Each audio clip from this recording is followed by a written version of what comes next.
God, there has got to be someone better than me to do this. Or have you ever had this experience? You're reading through the scriptures, you're reading the Bible, and a passage just jumps at you, and you're like, oh my gosh, this is gold. This is such great stuff. I mean, for God so loved the world, he gave his only beloved son. This is amazing.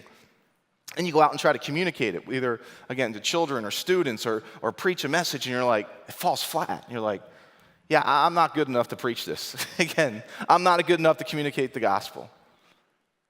You know, there's words like these and other words that when we look in the mirror can come popping out at us. And let me just tell you the mistake we make. The mistake we make when we look in the mirror and these are the words we see. The mistake is we only see ourselves. We only see ourselves in the mirror. And as Christians, we're not to see ourselves in the mirror. But when we look in the mirror, we're supposed to see ourselves in Christ. That Christ is in us. We are in Christ.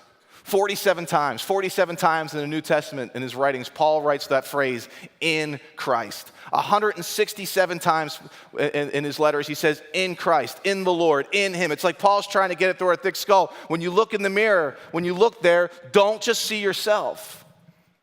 See yourself in Christ.